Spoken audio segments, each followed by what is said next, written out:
ತೆಂಗಿನ ಗಿಡ ಹಾಕಿ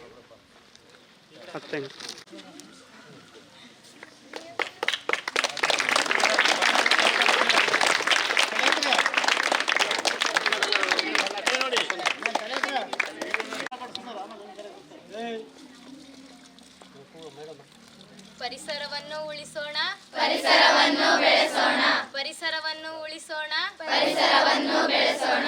ಪರಿಸರ ಕಾಡು ಬೆಳೆಸಿ ನಾಡು ಉಳಿಸಿ, ಕಾಡು ಬೆಳೆಸಿ ನಾಡು ಉಳಿಸಿ. ಕಾಡಿದ್ದರೆ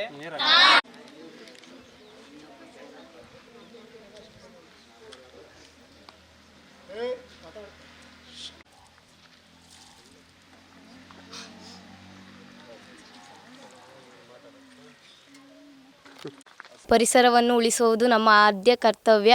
ಜೂನ್ ತಿಂಗಳಲ್ಲಿ ನಾವು ಒಂದು ಉದ್ಯಾನವನ ಪುಣ್ಯಕ್ಷೇತ್ರದಲ್ಲಿ ಮಾಡಬೇಕೆಂದು ಹೇಳಿದ್ದೇವೆ. ಸಿದ್ದನಗುಂಡಿಯಲ್ಲಿ ಸತತ 100 ಗಿಡವನ್ನು ನೆಡಬೇಕೆಂದು ನಿರ್ಧಾರ ಮಾಡಿದ್ದೇವೆ. ಪರಿಸರವನ್ನು ಉಳಿಸೋಣ, ಪರಿಸರವನ್ನು ಬೆಳೆಸೋಣ. ಇತ್ತೀಚಿನ ದಿನಮಾನಗಳಲ್ಲಿ ಮರವನ್ನು ಕಡಿದು ಎಲ್ಲರೂ ಅಲ್ಲೇ ಮನೆ ಕಟ್ತಾರೆ, ಕಾಡನ್ನು ನಾಶ ಮಾಡ್ತಾರೆ. ಕಾಡನ್ನು ನಾಶ ಮಾಡಿದರೆ ಕಾಡಿನ ಪ್ರಾಣಿಗಳು ನಾಡಿಗೆ ಬರೋ ಸಾಧ್ಯತೆ ಇರುತ್ತದೆ. ಹಾಗಾಗಿ ನಾವು ಪರಿಸರವನ್ನು ಉಳಿಸಬೇಕು, ಪರಿಸರವನ್ನು ಬೆಳೆಸಬೇಕು. ಕಾಡಿನಲ್ಲಿ ಹೆಚ್ಚು ಗಿಡ ಮರಗಳನ್ನು ಬೆಳೆಸಬೇಕು ಹಾಗೂ ಎಲ್ಲ ಮನೆಗಳಲ್ಲಿ ಗಿಡವನ್ನು ನೆಡಬೇಕು. ಹುಟ್ಟುಹಬ್ಬದ ದಿನದಂದು ಎಲ್ಲ ಶಾಲೆಯಲ್ಲಿ ಗಿಡವನ್ನು ನೆಡಬೇಕು. ಮಳೆ ಬೆಳೆ ಚೆನ್ನಾಗಾಗುತ್ತೆ, ಕಾಡು ಪ್ರಾಣಿಗಳು ನಾಡಿಗೆ ಬರದಂತೆ ಆಗುತ್ತೆ. ಕಾವ್ಯ ಜಿಸಿ ಮಾ ಕ್ಷೇತ್ರ ಇಲ್ಲಿ ಸುತ್ತ ಇಡೀ ನಮ್ಮ ಡಿಸ್ಟಿಕ್ಕೇನ ನಮ್ಮ ಕರ್ನಾಟಕ ಒಂದೇದು ಅಂದ್ರೆ ತಪ್ಪಿಲ್ಲ. ಇಲ್ಲಿ 4 ಅಡಿ 5 ಅಡಿ ಬರ್ಬೋದು ಸರ್ ಆಳ. ಅಲ್ಲಿಂದ ನೀರು ಹರಿದು ಸರ್. ಇದು ಮೂಡರೆ ನೀರು ಅಂತಂದು ಪ್ರತಿಯೊಬ್ಬರು ಒಂದು ಕಾರ್ಯಕ್ಕೆ ಒಂದು ಇದಕ್ಕೆ ತಗೊಂಡು ಹೋಗೋಂಥದ್ದು ಕ್ಷೇತ್ರ ಸರ್ ಇದು. ಇಲ್ಲಿ ನಮ್ಮೂರ ಶಾಲೆಯ ಮಕ್ಕಳು, ನಮ್ಮೂರ ಗಣ್ಯರು, ನಮ್ಮೂರ ಶಿಕ್ಷಕರು, ನಮ್ಮೂರ ಸರ್ ಬಂದಿದ್ದಾರೆ, CRP ಸರ್ ಬಂದಿದ್ದಾರೆ.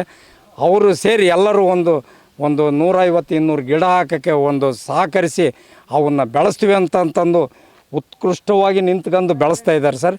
ನಮಗೆ ಅದು ಭಾಳ ಸಂತೋಷ ಸರ್. ಬೆಳೆಸ್ಬೇಕು, ಬೆಳಿಬೇಕು, ಪರಿಸರ ಉಳಿಬೇಕು ಸರ್, ಪರಿಸರ ಉಳಿಬೇಕು ಸರ್. ನಮ್ಮ ಹೆಸರು ರಂಗಪ್ಪ ಅಂತ ಸರ್, ರಂಗಪ್ಪ. ವಿಶ್ವ ಪರಿಸರ ದಿನಾಚರಣೆ ಶುಭಾಶಯಗಳು. ಇಂದು ನಮ್ಮ ಶಾಲೆಯಲ್ಲಿ 150 ವಿದ್ಯಾರ್ಥಿಗಳು 150 ಸಸಿ ಎನ್ನುವಂತಹ ವಿಶೇಷ ಸಸಿಗಳ ಸಂಕಲ್ಪದ ಕಾರ್ಯಕ್ರಮವನ್ನು ಇವತ್ತು ಪ್ರಾರಂಭ ಮಾಡ್ತಿದ್ದೀವಿ. ಸಿದ್ದನಗುಂಡಿ ಪುಣ್ಯಕ್ಷೇತ್ರದಲ್ಲಿ ಸಾಕಷ್ಟು ಜಾಗ ಇದೆ, ಅದರಲ್ಲಿ ಯಾವುವು ಸಹ ಗಿಡ ಮರಗಳಿಲ್ಲ. ಈ ಉದ್ದೇಶದಿಂದಾಗಿ ನಮ್ಮ ಎಲ್ಲ ವಿದ್ಯಾರ್ಥಿಗಳು ತಲಾ ಒಂದೊಂದು ಸಸಿಗಳನ್ನು ನೆಡೋದ್ರ ಮೂಲಕ ಅಲ್ಲಿ 150 ಸಸಿಗಳನ್ನ ಬೆಳೆಸುವಂಥ ತೀರ್ಮಾನ ನಮ್ಮ ಎಲ್ಲ ಶಿಕ್ಷಕರೊಂದಿಗೆ ಮತ್ತು ಗ್ರಾಮಸ್ಥರೊಂದಿಗೆ ಚರ್ಚಿಸಿ ತೀರ್ಮಾನ ತೆಗೆದುಕೊಂಡಿದ್ವಿ.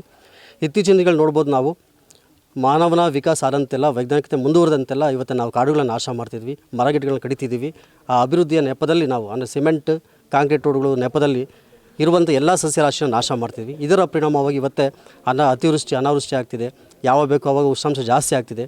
ಈ ಎಲ್ಲದರ ಪರಿಣಾಮವಾಗಿ ಇವತ್ತೇ ಮನುಷ್ಯನಿಗೆ ಶುದ್ಧವಾದಂತಹ ಗಾಳಿ ಸಿಗ್ತಿಲ್ಲ, ಶುದ್ಧವಾದಂಥ ನೀರು ಸಿಗ್ತಿಲ್ಲ.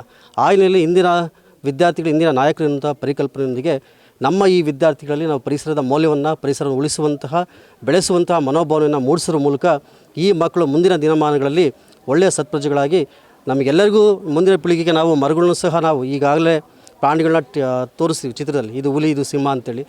ಮುಂದಿನ ದಿನಗಳಲ್ಲಿ ನಾವು ಸಹ ಇದು ತೆಂಗಿನ ಮರ, ಇದು ಅಡಿಕೆ ಮರ, ಇದು ಆಲದ ಮರ ಅಂತ ತೋರಿಸುವಂಥ ಸಂದರ್ಭ ಬರಬಾರ್ದು.